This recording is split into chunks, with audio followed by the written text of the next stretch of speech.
Olá, tudo bom com você? Que bom estarmos mais uma vez juntos para darmos sequência ao nosso estudo de O Livro dos Espíritos.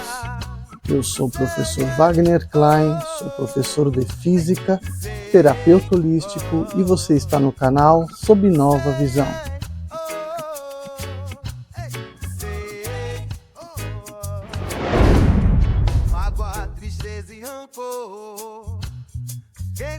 Hoje nós vamos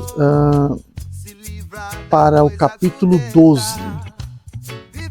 as virtudes e os vícios. Aliás, capítulo 12, perfeição moral. O item é as virtudes e os vícios. Questão número 893. Qual a mais meritória de todas as virtudes? Resposta. Todas as virtudes têm seu mérito, porque todas são sinais de progresso no caminho do bem. A virtude, toda vez que há resistência voluntária ao arrastamento das más tendências. Mas o sublime na virtude consiste no sacrifício do interesse pessoal para o bem do próximo, sem oculta intenção. A mais meritória é aquela que está fundada sobre a mais desinteressada caridade. Questão 894. Há pessoas que fazem o bem por um gesto espontâneo, sem que tenham a vencer algum sentimento contrário. Têm elas igual mérito que as que têm de lutar contra a sua própria natureza e que a superam? Resposta. As que não têm que lutar é porque nelas o progresso está realizado. Já lutaram outrora e triunfaram. Por isso, os bons sentimentos não lhes custam nenhum esforço, e suas ações parecem todas simples. O bem se tornou para elas um hábito. Deve-se honrá-las como velhos guerreiros que conquistaram suas posições. E continua ainda o Espírito. Como estáis ainda longe da perfeição, esses exemplos vos espantam pelo contraste e os admirais tanto mais porque são raros. Mas sabei bem, nos mundos mais avançados que o vosso, o que entre vós é uma exceção, lá é uma regra. Ali o sentimento do bem é espontâneo em todos, porque não são habitados senão por bons espíritos. E uma só má intenção ali seria exceção monstruosa. Eis porque os homens lá são felizes e o será assim sobre a terra quando a humanidade estiver transformada e quando compreender e praticar a caridade na sua verdadeira acepção. Questão 895. Além dos defeitos e dos vícios sobre os quais ninguém se enganaria, qual é o sinal mais característico da imperfeição? Resposta. O interesse pessoal. As qualidades morais, frequentemente, são como uma douração colocada sobre um objeto de cobre e que não resiste à pedra de toque. Um homem pode possuir qualidades reais que o fazem, para todo mundo, um homem de bem. Mas essas qualidades, ainda que sejam um progresso, não suportam sempre certas provas e basta, às vezes, tocar a corda do interesse pessoal para pôr o fundo a descoberto. O verdadeiro desinteresse é uma coisa tão rara sobre a Terra que é admirável como um fenômeno quando ele se apresenta. O apego às coisas materiais é um sinal notório de inferioridade, porque quanto mais o homem se prende aos bens deste mundo, menos compreende sua destinação. Pelo desinteresse, ao contrário, ele prova que vê o futuro de um ponto de vista elevado. Questão 896. Há pessoas desinteressadas, sem discernimento, que prodigalizam seus haveres sem proveito real por falta de um emprego racional. Têm elas algum mérito? Resposta: tem o mérito do desinteresse, todavia, não o tem o do bem que poderiam fazer. Seu desinteresse é uma virtude, a prodigalidade irrefletida é sempre, pelo menos, uma ausência de julgamento. A fortuna não é dada mais a alguns para ser jogada ao vento, que a outro para ser enterrada num cofre forte. É um depósito do qual terão de prestar contas, porque terão que responder por todo o bem que poderiam ter feito e que não fizeram, por todas as lágrimas que poderiam ter enxugado com o dinheiro que deram àqueles que dele não tinham necessidade. Questão 897. Aquele que faz o bem, não em vista de uma recompensa sobre a terra, mas na esperança de que lhe será levado em conta na outra vida, e que sua posição ali será tanto melhor e é repreensível, e esse pensamento lhe prejudica o adiantamento? Resposta: é preciso fazer o bem por caridade, quer dizer, com desinteresse. E o Kardec continua na mesma questão. Entretanto, cada um tem o desejo bem natural de progredir para escapar do estado penoso desta vida. Os próprios espíritos nos ensinam a praticar o bem com esse objetivo. Portanto, é um mal pensar que, em fazendo o bem, pode-se esperar condição melhor que sobre a terra? Resposta: não, certamente. Todavia, aquele que faz o bem sem oculta intenção é tão só pelo prazer de ser agradável a Deus e aos semelhantes sofredor, já que se encontra num certo grau de adiantamento que se lhe permitirá alcançar mais cedo a felicidade que seu irmão, que mais positivo faz o bem por raciocínio e que não impelido pelo calor natural do seu coração. Aí o Kardec, ainda na mesma questão.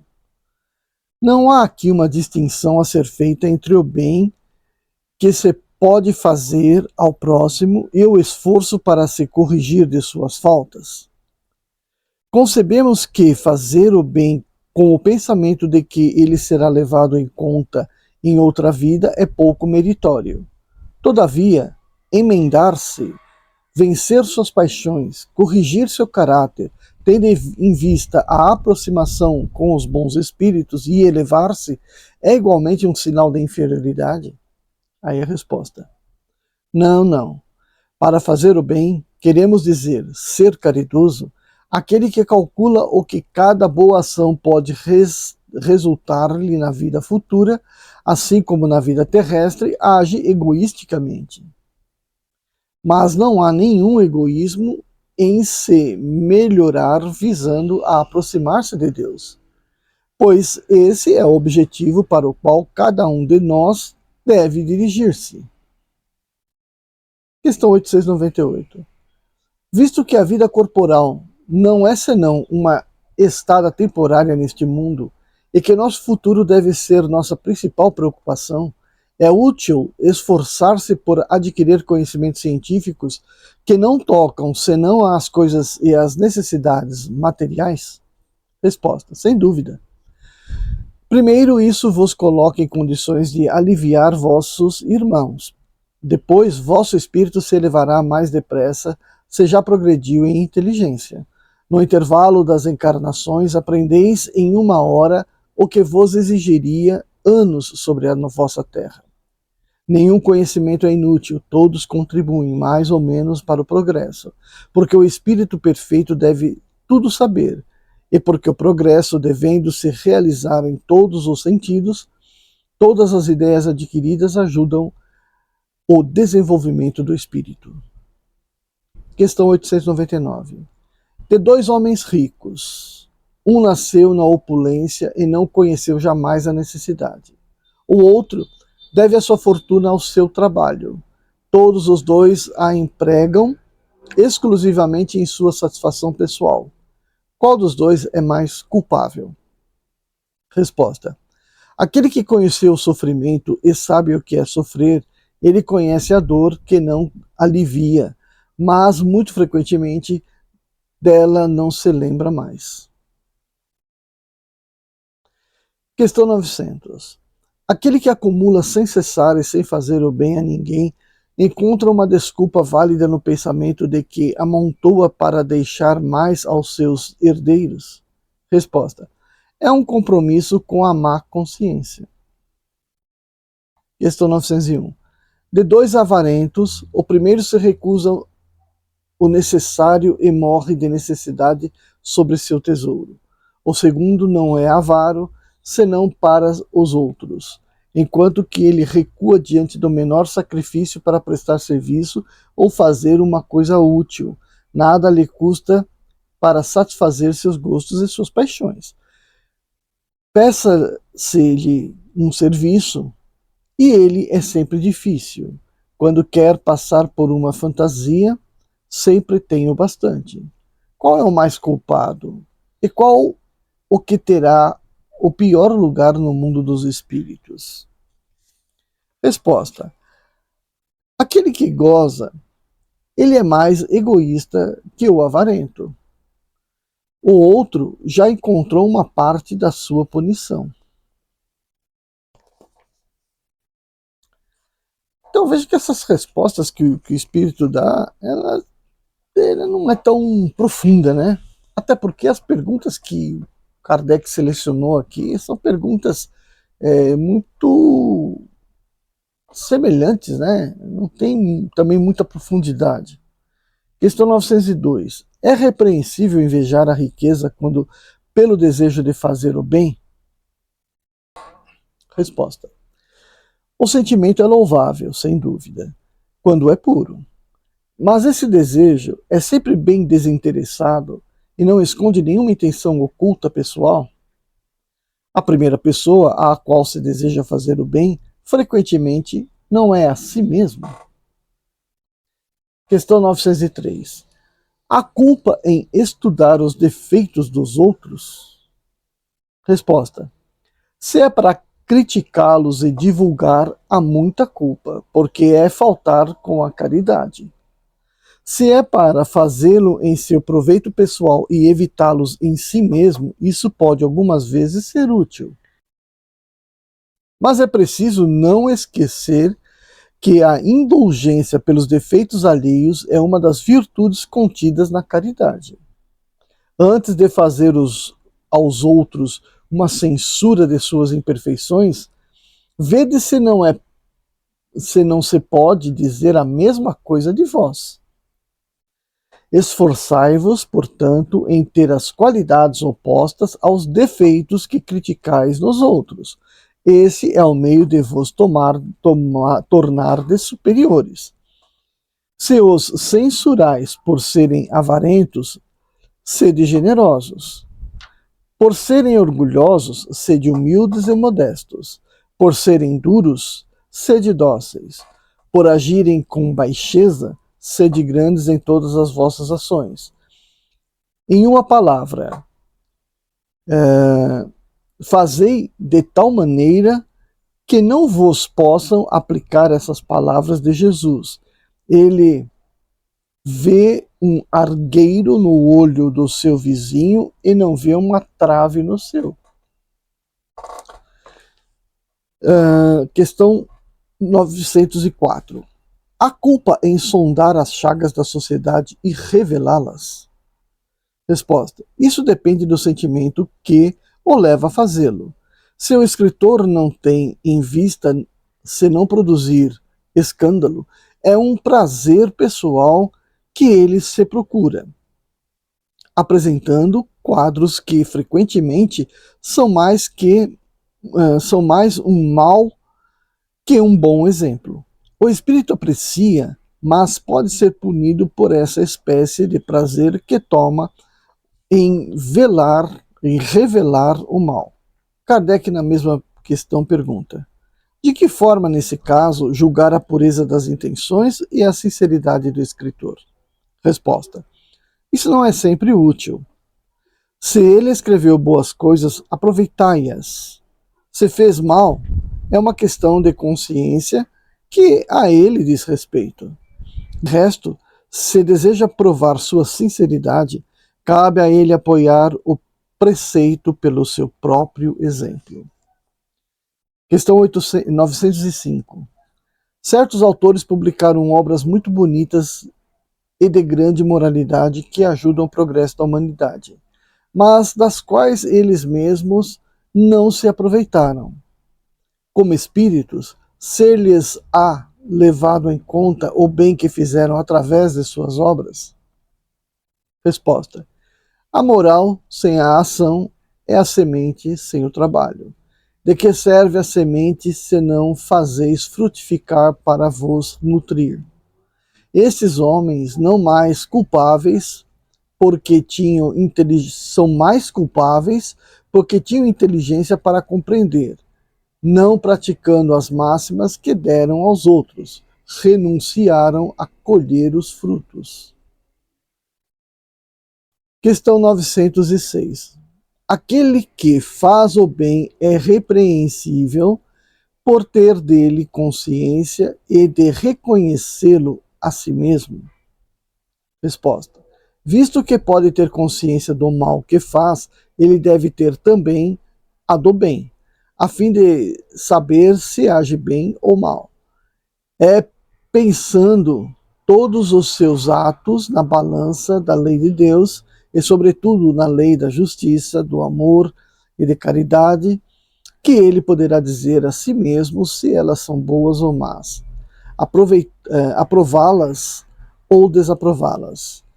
Ele não pode, pois, ser repreensível por reconhecer que triunfou das más tendências e disso estar satisfeito, contanto que não se envaideça, porque então cairia em outra falta.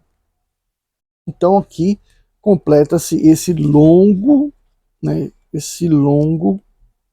tópico, né, das virtudes e dos vícios.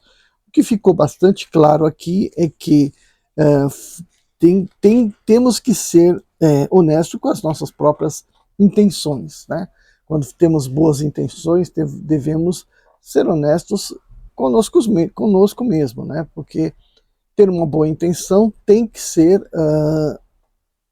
refletida nas suas ações, né? A intenção só na cabeça não frutifica nada, tem que acontecer. Uma vez que você faça e pratica o bem, você não pode estar se vangloriando pelo que você fez, né? Nem almejando alguma coisa por conta daquele bem que você fez, né? Porque almejando alguma coisa, você deixou de praticar uma caridade para tentar barganhar com as suas ações. Isso é o que é muito comum dentro de muitas religiões que não enxergam a reencarnação como uma purificação do espírito e que pregam a barganha propriamente dita, né? Faça isso e você vai ter uma recompensa tal, faça aquilo e você vai ter outra recompensa tal. Então, esse tipo de barganha que se tenta fazer aí com a espiritualidade ou com a divindade, né, é também totalmente errada, demeritória, né? A gente tem que abandonar abandonar não, a gente não pode nem pensar em seguir, né?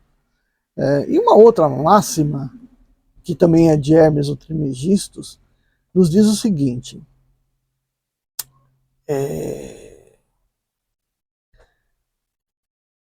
em todas as suas ações, ponha o seu coração, mas nunca faça do seu coração um altar. Então essa aí é uma máxima que eu acho assim, máxima, né? Porque você tem que fazer as coisas, você tem que fazer de coração, né? Sem pensar lá na frente o que você pode ganhar ou deixar de ganhar, né? Fazer as coisas, não só fazer de coração, como também fazer bem feito, né? Procurar sempre ser cuidadoso, não precisa ser perfeccionista, mas seja, né, cuidadoso em todas as coisas que você faz, mas nunca fazer das suas ações, né, o altar. Puxa, eu fiz isso, né? Nossa, aquilo foi magnífico.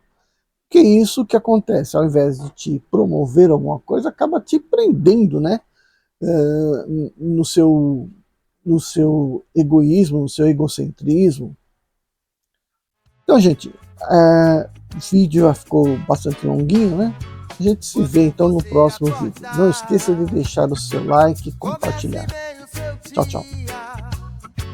Deve a tristeza tirar, e com somente alegria. Sei, oh, sei, oh, sei, oh, sei, oh. Mágoa, tristeza e rancor.